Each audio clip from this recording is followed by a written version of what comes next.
To start things off, how has it been touring with Les Misrables? Oh, it's been fantastic. It was something totally new to me. The first major project that I've been a part of since I left school. Like I said, fantastic, and kind of like just all these different experiences, kind of learning the ropes as I go, especially since it's a tour, so you just have a very different dynamic of a show that would normally sit down for either months or years or whatever. This one's constantly moving, so it gives kind of a new taste and perspective almost every week. You know, we're moving to a different city every week, so it's a different audience and it's a different house.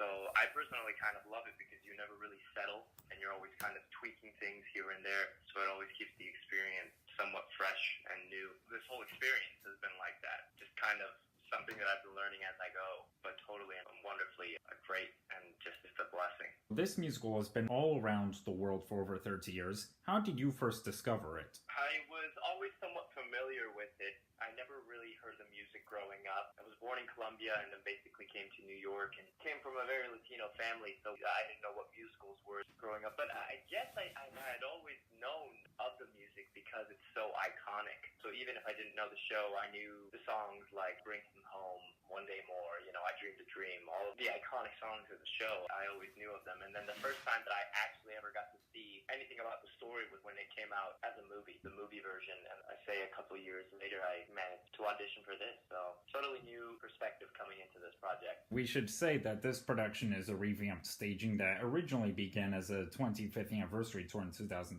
and thanks to the success of the film version, it ended up coming to Broadway in 2014, where it ran for 2.5 years. Would you mind telling us how different this production is from the original staging? I mean, the original one, which you can still see in London, I believe, has the iconic turntable. And this one no longer has that. It's much more cinematic. The scene work and lighting design are absolutely beautiful and outstanding. It's one of the most beautiful shows that I, A, have ever been a part of, and B, have been able to watch here and there. It just looks great. And as far as story goes, still, the classic story, but I think what I really treasure about our cast is, I'd say, one of the younger casts out there. So we kind of brought this energy and vitality to all of the scenes and to the story, and the creative teams were wonderful enough to give us room to play, and to kind of discover what the characters meant for one of us. There's just a little bit more of a gritty realism, I'd say, to the shows than what people might have seen or might expect. Instead of just standing or singing or whatever, there's more of a compelling objective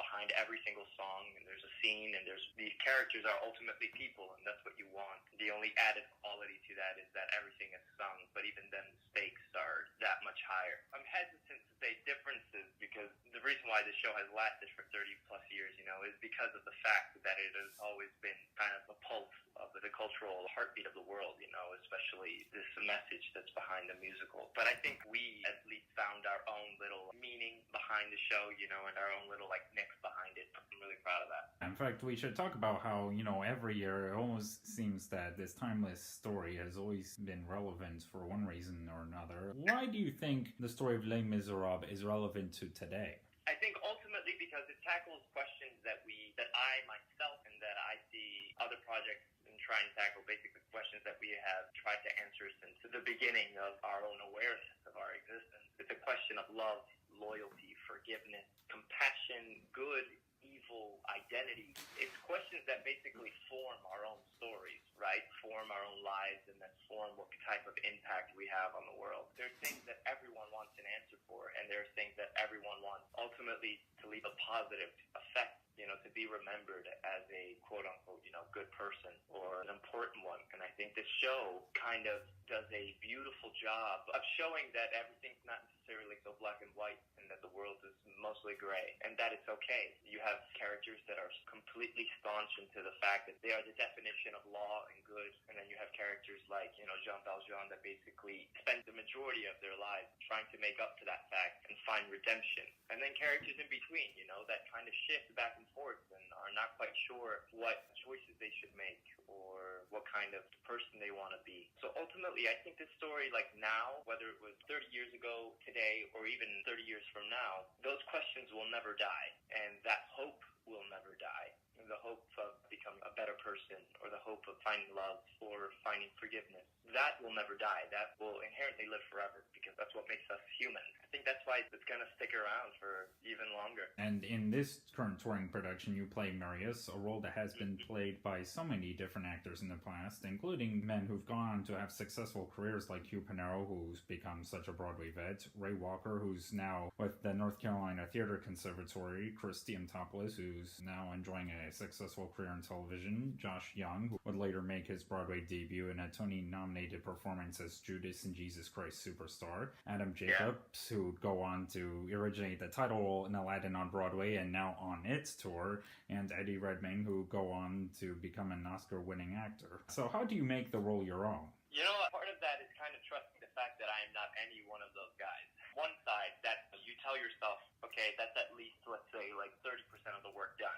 Like, there will be no way that I can actually be imitating them unless I actually try. But that's not to say, you know, that there aren't things that you kind of inherently admire and just kind of steal and kind of make your own by watching these guys or hearing these guys and seeing what works and what doesn't. A huge help of what made these iconic characters kind of accessible was the book. This book that Victor Hugo, you know, wrote is filled with so much detail, from what they're wearing to how they're walking to what they're thinking. I kind of honed in on something that I really liked and something that I could really relate to in terms of the character of Marius, and then just kind of started focusing on that, and then from there started to branch out. And of course, always in the back of my head, you know, you're always thinking of these other actors, like what you said, you know, like Adam Jacobs, Eddie Redmayne, Michael Ball, you know, which a lot of the times, like, is the definitive Marius, you know, and you kind of go, like, that really works. In this moment, I really liked how he did this, or I really liked how he did that, and ultimately, I liked how he made me feel, right? I like how his portrayal of the character made me understand something maybe that I wouldn't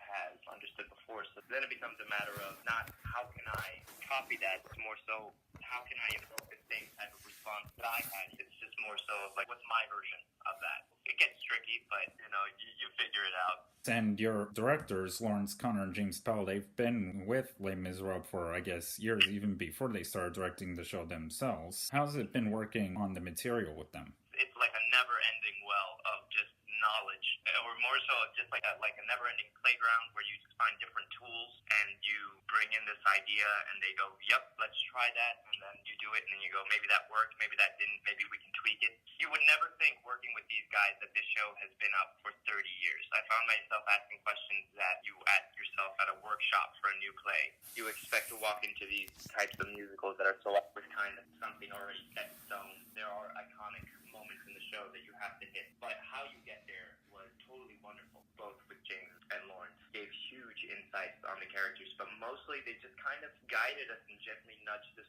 towards what they saw we were molding the character to be, instead of what they have had, what they've seen before, or what they would like. They encouraged us to go ahead and continue pursuing the avenue towards what we were creating, and that was extremely liberating and such a blessing, and made the process really enjoyable. So I guess from your perspective, what are the challenges of performing a musical that's like literally almost all the way sung through with not a single line of spoken dialogue? Oh man, I mean, in a very like simplistic sense, it's staying healthy, especially in this blues season. You know, it's killing us all. So that would be the first bit. And I guess you know, everything's about fine balance. You want everything is sung like you said, so everything has to sound obviously nice, pretty, you know, has to be enjoyable to the ear. But at the same time, we have so many moments where certain scenes are heightened, like the entire barricade sequence is basically just a battle, and we at any moment could die. And the Heart Full of Love, you know, it's just the scene between Cosette and Marius, and even Ebony in the back, that has its own sense of urgency. So carrying that sense of urgency into the song,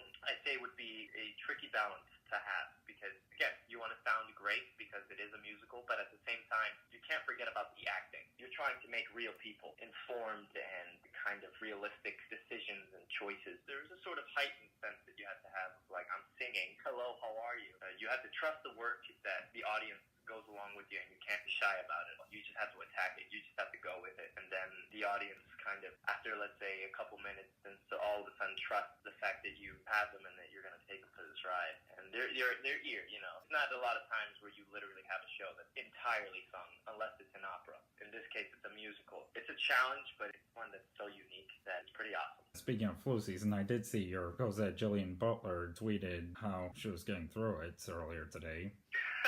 Yeah, she is a freaking trip. I freaking love her. Like, she is fantastic. I love her so much. And she's been such a huge help and such an awesome partner throughout this entire thing. And literally, like how you said, how has tour life been, or how has this been? And, she's been kind of like one of those tenements, one of those, like, foundational rocks that has, like, carried me through this entire process. I have been drinking vitamins, I've been having fluids that I had no idea what they were before until she told me, oh, you should take this and this and this because, it clears your throat out in 5 minutes flat. And you're like, okay, great. I'll take your word for it. It's been great. It's been wonderful. We've been trying to keep each other healthy, And you are, of course, a previous winner of the National High School Musical Theater, otherwise known as the Jimmy Awards in New York City. Now, what was that whole experience like for you?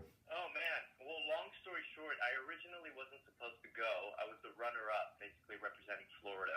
And I don't remember the timeline exactly, but basically the original winner from Florida wasn't able to attend because of personal matters. And so they asked me if I was interested in going. So I did. And that was the year that they were filming for PBS series, The Broadway Bus. It was so strange. It seemed like the longest week of my life and like the shortest week of my life. It was such a strange little time, such a strange bubble, but at the same time, I couldn't believe I was surrounded by so many people that were so incredibly, not only talented, but just so incredibly supportive of one another. There was such great people, and at the same time, we were going to be performing on Broadway, in the Minskoff Theater, and that's what we were getting ready for, and that was a week in my life during high school. It was just such a strange and surreal thing, and then to have my everyday wake up and go to a workshop class to prepare the song for the end of the week and working with Liz Calloway. Like, not a lot of people can say that. So that was another experience that I was just so fortunate to have, and yet I still look back on it and I go, that's kind of weird that I did that. It's kind of crazy that I did that. Never really expected to be doing something like that. Well, yeah, and Liz Calloway, of course, worked with the team of Alain Boublil and Claude-Michel Schoenberg on the original Broadway production Miss Saigon, which, of course, was also produced by Cameron Mackintosh. Yeah, that's right.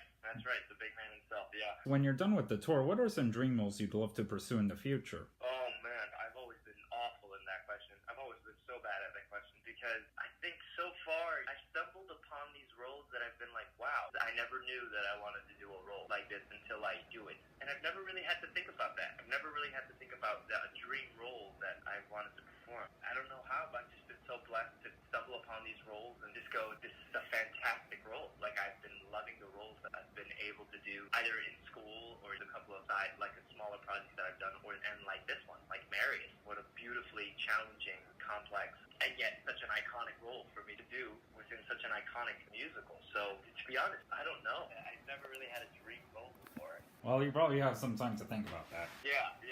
So, in conclusion, what advice would you like to give to any aspiring young performers out there? If there was any advice that I would tell myself, it's just more so the fact that I still don't know. And I use that phrase kind of broadly. Like, I remember thinking when I was like 16 or 18, I remember thinking, well, in a couple of years, or when I get a job, or if I book a tour, or if I book Broadway, I'll have a couple more answers in my life how to do this. And the honesty, the truth of the matter is that I still don't know. I'm still grappling with those same questions. Still me, no job or no award or, merits really change who you are. They just kind of change the circumstances that you're in. And that's not meant to be pessimistic at all. It's more so meant to be in the fact that, like, change and knowledge is A, absolutely in your hands, and B, the entire thing is a learning process. Like, the entire journey and experience is a learning process. And that's kind of an exciting thing to keep doing this. I'm learning something new, either about myself or about the business or about my craft every single day. And if I knew everything, then I know I'd be doing something wrong. At least when I was 15, 18, whatever, that weird feeling of, like, kind of being uncomfortable, being afraid of not knowing, at least to me, it's never really left. And it's something that I've been trying to embrace and kind of confidently say, I don't know, and then trying to find the answers for it. And I think it's something kind of scary, especially nowadays, to be someone and say, I actually have no idea what the answer is. Because so much of the time, it seems like you have to know. At least for right now, I don't think you do. I think you have to embrace the experience. You got to embrace the learning process of it. Just trust that the answer comes when it comes, or the opportunity comes when it comes, and then you have to be ready for it. I think that would be, at least for today, you can ask me tomorrow, and that would be a completely different advice. I guess that's where I'm at today in terms of that, Joshua, I thank you very much for devoting your time to this interview, and I guess we'll see you at the barricades. Thank you very much, Jeffrey. Thank you so much. Have a good day.